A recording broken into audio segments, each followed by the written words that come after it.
Ever get the feeling that The way we think about God, the divine, that big mystery of it all, it's kind of like a constantly evolving conversation. Absolutely. Well, today we're diving into the ancient roots of that conversation. Okay. With a look at how the very concept of Yahweh transformed over centuries. It's fascinating, isn't it? Yeah. We often view these ancient beliefs as kind of rigid and fixed. Right. But the story of Yahweh paints such a different picture, one of adaptation and really interesting cultural fusion. Yeah.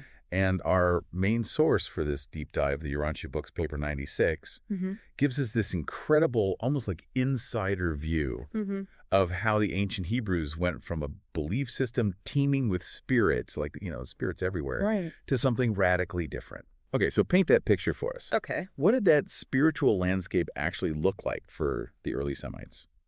So imagine a world where, like, every element of nature, from rustling leaves to the roar of a storm, was kind of attributed to a spirit, a force to be reckoned with. Okay. And these weren't just abstract ideas, right? They were very much woven into the fabric of their daily lives. Yeah, it's like every tree had a personality. Yes. Every stream had its own guardian. Precisely. But then enter this really important figure named Machiventa, Melchizedek. Okay. Now, Melchizedek introduces a concept that would really shake things up, and that's El Elyon, the Most High God. Okay. And this wasn't just adding another deity to the mix, right? Melchizedek was proposing something much bigger, a hierarchy, a single source from which all of creation flowed. So instead of a chorus of spirits, it's more like a conductor leading a grand orchestra. What a great analogy. Right? Yeah, and you can imagine how revolutionary that must have been for them, right? Oh, absolutely. To go from appeasing a multitude of spirits to recognizing like a single universal power. Yeah. It would have challenged their understanding of their place in the cosmos, their relationship to the divine. There's everything. A true paradigm shift, it sounds like. But like any big change, it's rarely a clean break. Right. Right. People don't just abandon No. centuries of tradition overnight. It doesn't happen that way. Right. No. Okay. And that's where we see this really intriguing period of kind of blending and reconciling. Right. So some try to incorporate El Elyon into their existing pantheon.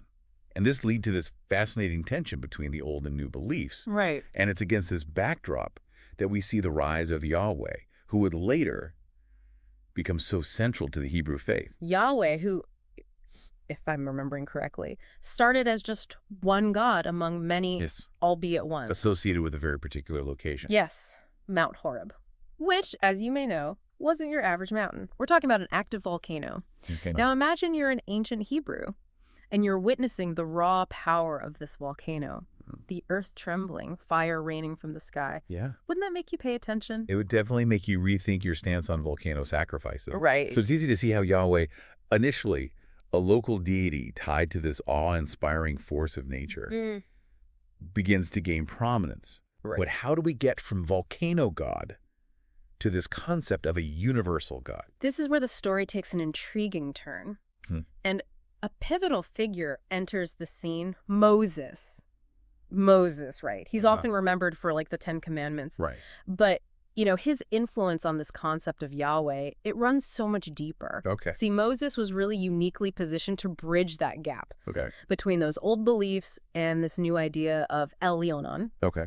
His family, they were familiar with, you know, Egyptian wisdom. Right. And through them, the teachings of Melchizedek. Right. So he was exposed to this idea of a universal God, but he also had to lead a people who were deeply rooted in their reverence for Yahweh, this powerful volcano God. Right. Talk about a balancing act. Right. How do you even begin to reconcile those two perspectives? Well, it's like, you know, it's a classic case of navigating cultural evolution. Right. You know, introducing change gradually, right, building upon those existing beliefs, right, using that familiar language to convey these new ideas. Right. These were key to Moses' strategy. Right. And it's precisely this tension between the old and new that makes his role so fascinating. Right.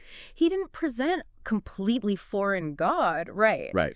He took the Yahweh that they knew, the one linked to their ancestors and their history, and he began to elevate him. So instead of saying, you know, forget everything you know. It was more like, let me tell you more about the God you already revere. Exactly. And he emphasized Yahweh's power, right? Connecting him to events like their miraculous escape from Egypt. He presented Yahweh as this God who actively intervened in their lives. Okay. Who liberated them from slavery and forged this unique covenant with them. This idea of chosen people, right? Bound to this powerful, singular God. It really resonated deeply with the Hebrews, even as it subtly shifted their understanding of who Yahweh really was. It's fascinating how Moses tapped into their existing beliefs, using those familiar narratives almost as building blocks. This more complex concept of God. He was almost like a master storyteller, weaving together these threads of history and cultural memory and divine revelation. And like any good storyteller, he understood the power of imagery. Right. But that's also where we start to see, glimpses of those old beliefs resurfacing. The incident with the golden calf, for instance. Yes. Highlights that pull of the familiar. Right, the golden calf. For those who might need a refresher. Yes, so it was essentially a physical representation of Yahweh. Something strictly forbidden, by the way, in the teachings of Melchizedek and Moses. So even after witnessing the power of this unseen God, even after all of those pronouncements of Yahweh's singularity, some still clung to the need for a tangible image. Something relatable? It's like those old habits. That's hard. Die hard, even when you're dealing with, divine commandments. Indeed. Indeed, and it wasn't just, individual backsliding. Societal changes also played a huge role. Think about it. As the Hebrews transitioned from this nomadic life to settled farming in Palestine, their needs, their anxieties, all of that shifted. They were no longer solely reliant on a God who controlled, storms and volcanic eruptions. They needed a God who understood the rhythms of the land. A God of harvest and fertility. So it makes you wonder, did this shift in lifestyle, this change in what they needed from the divine, did that impact their understanding of Yahweh? Possibly. Did a God of thunder and fire somehow become less relevant? It's like they went from needing a God who could part the Red Sea to one who could guarantee a bountiful harvest. It's a fascinating example of how our practical everyday needs can influence how we think about the divine. But even with that shift, those more universal ideas, those echoes of Melchizedek's teachings, they didn't disappear entirely, did they? That's what makes this whole journey so compelling, It wasn't like this clean break from old to new. It was more like they were braiding together all these different strands of belief. And some of those strands, those glimmers of a more expansive understanding of God, well, they shine through in unexpected places. Think about the Psalms. The Psalms, oh, wow. Talk about a mixed bag of emotions.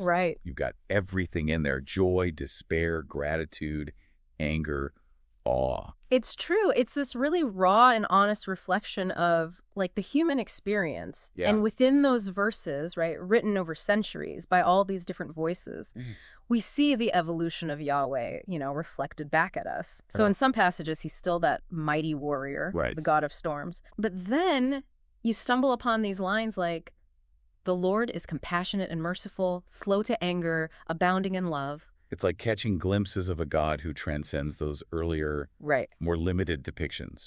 A God who isn't just powerful, but also deeply compassionate. Exactly. And it's not just the Psalms. The book of Job, though a challenging read, also wrestles with these big questions. Here we have this character, Job. He's grappling with unimaginable suffering, questioning the justice of it all. And what's so fascinating is that he's not struck down for questioning God. He's engaged in this dialogue, in argument even. It suggests a different kind of relationship with the divine, one where doubt and questioning, they're not blasphemous. They're part of a larger conversation. A conversation that continues to this day, right? What we see in this evolution of Yahweh, this journey from volcano God to the source of universal love and justice. It's a powerful reminder that our understanding of the divine, it's not static. It really is a testament to the enduring human quest. To connect with something larger than ourselves, To make sense of the world and our place in it. And just like the ancient Hebrews, we're still shaping that understanding today. We are. Drawing on new experiences, new discoveries, new ways of thinking. It's true. Makes you wonder, what will future generations see? When they look back at our concept of God, It's a great question. what will they find fascinating? What will they find confusing or even limiting? That's the beauty of this whole, ongoing exploration, right? There's always more to uncover, more to question, more to learn. We're all part of this conversation. That stretches back millennia and continues to evolve with each generation. A conversation that, thankfully, does not require any volcano sacrifices. Thankfully, no? And on that thought-provoking note, Yes. we'll leave you to continue your own deep dive into the mysteries of faith, culture, and this ever-evolving concept of the divine. Thank you for listening.